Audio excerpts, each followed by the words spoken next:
Welcome to You've Got This with Sarah Hamaker, a podcast to encourage and equip moms along their parenting journey.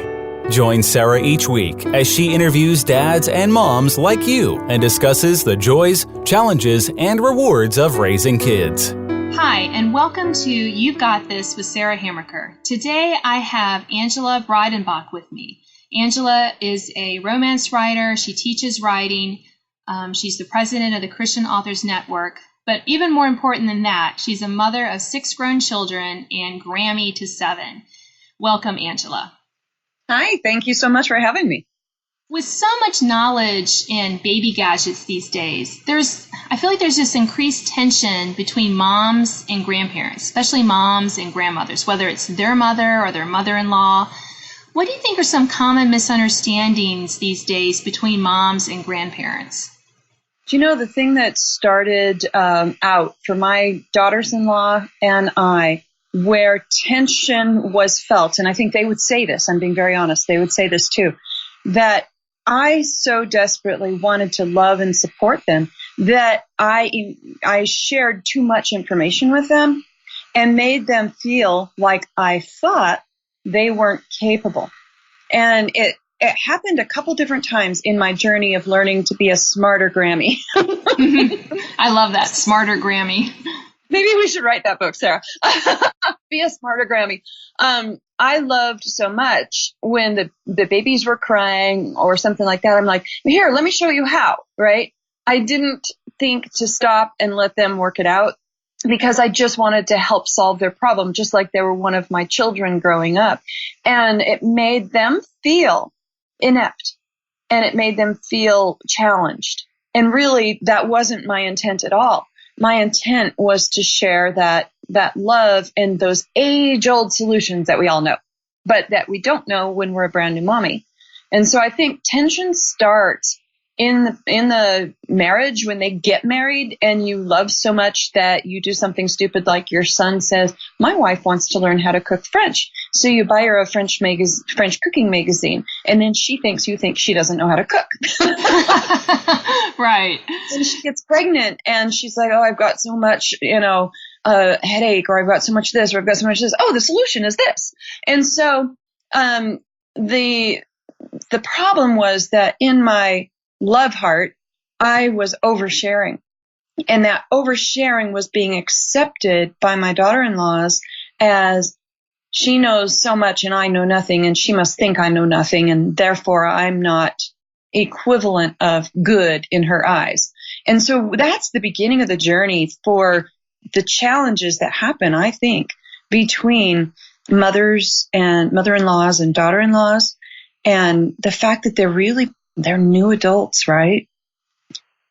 And their little hearts are really unsure of themselves, but they want to exert their adulthood, and that they're smart and that they're worthy. And then here come, mother-in-law and Grammy saying, oh, I know more than you. You don't know enough.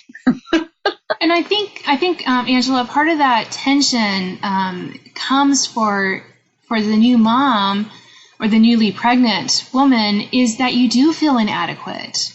I remember thinking when I was pregnant with my first, who was going to be, he just turned 16 this fall, and I was like, what am I doing? I don't know anything. You realize how much you don't know about trying to keep this little baby alive, especially in the first days. And that's why I can see why, how, as a grandmother, all you do is want to help and love this little baby, but I can see how those common misunderstandings come in place. I will say that one thing that my mom did that I really appreciate, and I'm really hoping that I can keep this in my mind when my kids are older and they give me grandchildren, God willing, was that she was pretty careful of kind of asking me, did I want to know what she knew about whatever issue it was. Exactly. She was pretty good at that, about, kind of offering that support, but in a way that wasn't like solving a problem I wasn't asking to have a solution for. Now, if I went out and asked her, she would tell me, but just those little observational things, she kind of refrained comedy. And my mother-in-law was pretty good about that as well. So I was really blessed to have that. Yeah. But I know from talking with other moms that, they do feel that inadequacy when a mother-in-law or a mom is like, well, you just need to wrap that baby, swaddle that baby up, and they'll stop crying or whatever it is. Yes. And I think learning that in the journey, because a lot, like for me, I really was unaware that I was making them feel that way because it was coming from a heart of love. And my sons actually had a chat with me, which made me dissolve into tears. I will right now, thinking about it, because it still came from a heart of love. And they came to me with a heart of love. And it was the hardest talk ever to just listen to them say, no, Mom, stop. You got to stop. Right. Yes. Yeah. But how wonderful. I mean, just think of how wonderful it is that you raised these men to have such a heart for their wives that they're willing to go to their mother and say, hey, Mom, you need to back off a little bit, or this is what you're doing this. And I know you're doing it because you love him, but this is how it's perceived. Wow. That's going to make me cry, because that's like that's what we want for our kids. We want them to grow up and to sometimes challenge us. And it's terrifying when they do that, because it's just like, oh my gosh, what did I do? And it's all your fault. Yeah, but I kid you not, it created the most beautiful, relationships, because now 3 of my boy cubs, I have 6 boy cubs and a guppy. I love that. Because I don't use their names on social media. Yes, yeah. With as public as we are as authors and things like that, I feel like it's important. So, and how odd, I have 6 boy cubs and a girl, so the gup is the girl. And anyway, what happened was 3 of those boy cubs are being homeschooled. And now the beauty of having been able to get that relationship stronger, better, the boundaries more set, that allows me to be a homeschooling Grammy, but not like every day or all this stuff. But, one of the boy cubs comes over once a week for piano, and he gets rewards, and he gets to play games with me, and he gets to maybe get a chocolate and choose it and find that out. And, you have that very special time, but I get to teach him something I know. And the other boy cub wanted to know, he's older and he's at, upper elementary school, and he really wanted to learn how to bake cakes and make them pretty like they do on these baking challenges on TV, And so he has come up, we set aside 4 hours a month. So one comes once a week and gets 4 hours or thereabouts. And the other comes over once a month, and he does come more often than that. But alone time is what I'm saying. And it's that alone time. How odd that yesterday an article came across my cell phone, and I switched into it, and it was about a woman talking about how she spent time alone with her grandparents and how she distinctly remembers conversations and things like that. And it was so natural to me to do that as well, because I had that with my grandmother and my grandfather, and that's how I ended up getting into genealogy, because of the stories they told me. And I found out I was one of the few grandchildren that actually got that, because I had that unique individual time. Yeah, and I think that is, and unfortunately in today's so mobile society, it can be difficult if your grandparents are far away to really make that time. I didn't really know my grandparents. I was kind of the little caboose on a family, and there's many years between me and my older siblings, and so I never spent time alone really with my grandparents. One had died before I was born, and I hardly saw them.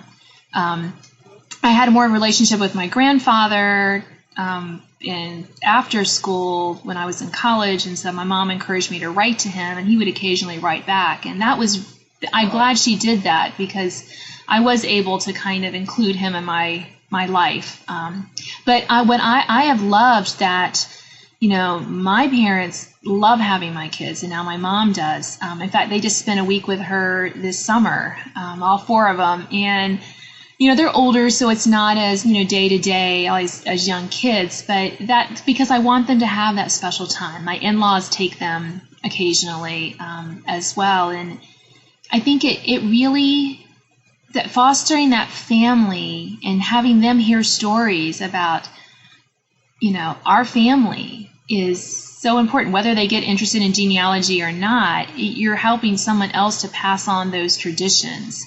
But I admit, Angie, it used to stress me out to leave the kids with my husband's parents. They live like 20 minutes away from us, which is like super close in Northern Virginia. And so they would graciously want to watch, they would watch them when we went out. But when they were younger, it used to stress me out because they would feed them all these kind of junk, and and they would get them, especially my husband's father would get them all wound up. And one time it backfired on them because they fed them lasagna and then they wound them up and then fed them ice cream, and then one of them threw up. So I was like, well, that'll teach you. But I learned really quickly not to let it stress me out, because the routines were all shot to pieces and the kids were cranky the next day. I learned, and I'm so glad God helped to teach me this, the blessings of grandparents and the blessings of that free-for-all M&Ms for breakfast kind of a thing, because they got that relationship. So do you have any wisdom or tips on how moms, especially, because it's us, we're the ones who get bent out of shape. My husband was always like, yeah, they'll be fine. And I was the one, but the naps, I was always the one, and, wound a little tighter, about leaving kids with the grandparents. Yes, I do. The one thing I would say to the mom who's stressed out, because I think we've experienced that as well. And as a mom, I experienced it. I walked in and my dad was feeding my oldest. He's in his mid-30s now, but my dad was feeding him ice cream, and my child had never had sugar at that point. And I was flipping out, and my dad just laughed at me. And what I learned was I was being too controlling, and that if I continued in that manner, my child would never understand flexibility, rules in different places and in different situations. And if you're going to send your child to public school, let's think about it this way. They will eventually go from classroom to classroom to classroom, and each teacher will have different rules, won't they? Your child, not you specifically, your general, your child has to have the ability to be flexible. And if that child does not learn flexibility by learning how to interrelate with different people of different ages, people of different styles of personalities and things like that, your child will fail. So when your child goes to their grandparents' home and their grandparents have different rules and their grandparents have different foods, you're allowing them to sample in tiny bits and elements culture around the world. And what I mean by that is, if they cannot interrelate with different people who have different values and maybe even speak different languages, like my grandmother grew up speaking Swedish. My grandfather refused to allow her to speak Swedish after they got married, because he wanted her to speak only English because he didn't know how to speak Swedish. And yeah, it's in a book I wrote. Okay. But the reality is that in not allowing your child to experience life and experience people in different ways, they don't understand how to relate and interrelate and have those great relationships with people who think and feel and understand the world differently than they do. So moms, if you are stressed out because your parents live a life different than yours, understand that when you're allowing your child to go to see your parents, their grandparents, one, you were raised by them, and you have the opportunity to mediate by discussing their experience with their grandparents, but you also have the opportunity to teach your child flexibility and interrelational skills. So if you need to plan for the next day because they're tired or they're hyped on sugar or whatever, and you need to plan the next day for that, plan for it. That way you have your sense of control, but you allow your child an understanding of the world around them and the people who are in it. Yeah, those are excellent tips. Thank you for sharing that. I think that when we can definitely plan for the next day and realize that it's not just free time for mom and dad if you let the grandparents watch them or they want to have them, but it also is building those skills, those life skills. Plus, grandparents love grandkids. Yeah, they do. So, yeah, that's fantastic. So, do you have any other tips on getting grandparents involved in their grandchildren's lives? I'm thinking specifically, again, this mobile society that we have where maybe they can't physically be together as often as they would like. We absolutely use FaceTime, and the boy cubs don't live that far away, to be honest, and they will FaceTime at any time of the day or night. Oh. They show up in the garden with us. They'll be driving by, see us outside, and just stop. But if they are, for any reason away, or we're away, because my husband and I travel often, and some of the things that are really neat about it is to have your grandkids and their families come and stay at your home while you're gone to take care of your pets. Teaching them how to, like, my 3 boy cubs can't have pets because their mommy's so allergic. So they get the miniature horses and the cat when they're at our house. And so it's a really great way to help them understand how to interact with animals as well. But in addition, the FaceTime, and I have a daughter she's an adult, but she's getting her master's degree in Scotland. She goes on Facebook and does video messaging through Facebook for free with us. I think it's really important to do the video messaging back and forth. I think it's important to leave messages and to actually pick up the phone and call each other and text each other. We've done this all with our grandkids. We have texted, video message, called, sent before all this stuff, with the kids, we sent tapes, that we had recorded and that kind of a thing. But even though they're international or across the country, have regular times to do this messaging, whether it's on the weekend.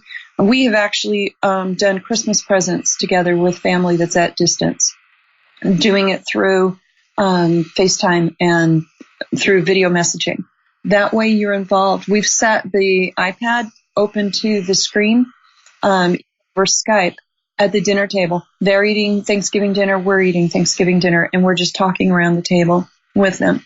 So it's really important to make that a part of your life if you aren't able to be in person, so that natural communication is still there.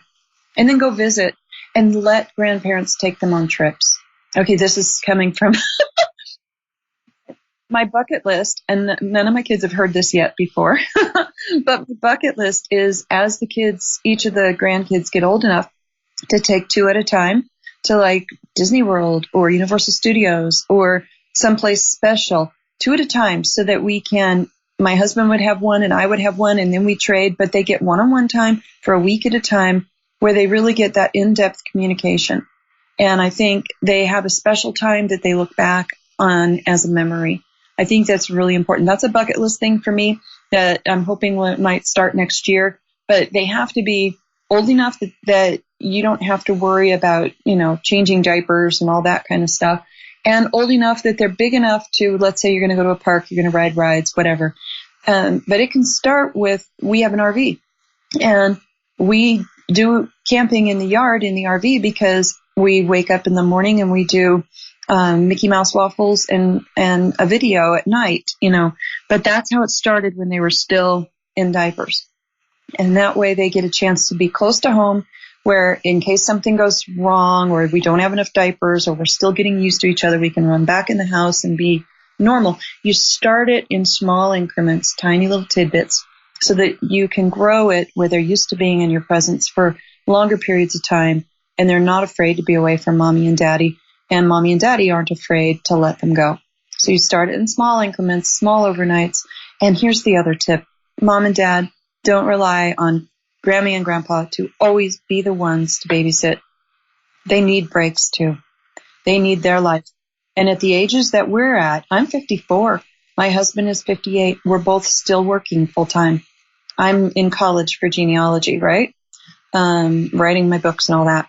And I may write full time and I may be in college part time, but I need time to do those activities. So I cannot babysit grandchildren as the babysitter. I'm not a professional babysitter for free. But that is what can cause tension on grandparenting side. So don't abuse the relationship, build the relationship.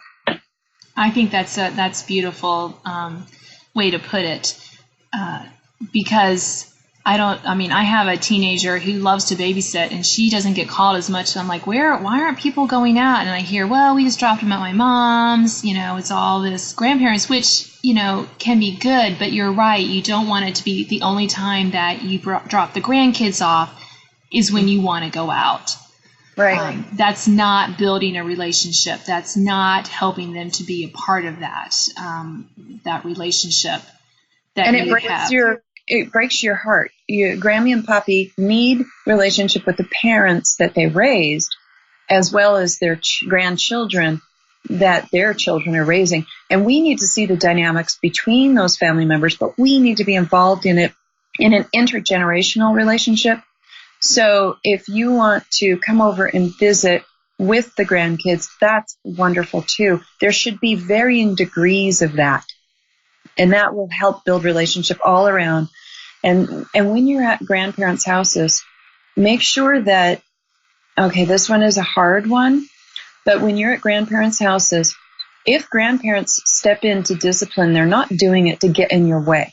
They're doing it because the rules in their house are different than the rules at your house. And when you go to a friend's house, they also say, hey, don't do this or don't do that. But also, there is an incredibly important pendulum that you don't want to swing too wide. Parents should be parenting their own children at their grandparents' house when they're visiting. But they shouldn't get a nose out of joint if a parent steps in and says, no, stop. Because there may be something precious about to be broken. And, we've had things like that where, hey, wait a minute, no, stop. A parent didn't see it because they were out of the room or their back was turned. Don't come running in and say, I'll be the parent. Right. Support the grandparents' authority, and the grandparents in turn support the parents' authority, and don't try to usurp either direction. Allow each person to do what they need to do. That's a hard balance. Yeah, that is. And I think it still just underscores the overall place that we should come from, as a mom and as a grandparent, is that you want to have that relationship, to build that community, to be on the same page, and to be supportive of one another. And I think that can be key to having a good relationship with the grandparents, and having the grandparents to have that special relationship with their grandkids. I tell you, I am looking forward to having grandkids of my own one day. Mostly because I see the good examples that my own mom and my in-laws have shown on how to not step in, not to insert themselves, but to really genuinely enjoy my children. And that is just such a blessing to see that. Well, I really appreciate you taking the time to talk with me. I've been talking with Angela Breidenbach today on grandparenting and children, and I'm Sarah Hammaker, and you've been listening to You've Got This. I hope you join me next week. Thanks for listening to this week's podcast of You've Got This with Sarah Hammaker. Sign up to receive notification of new podcasts and listen to previous editions at sarahhammaker.com. Until next time, remember, parenting might be hard sometimes, but don't worry, you've got this.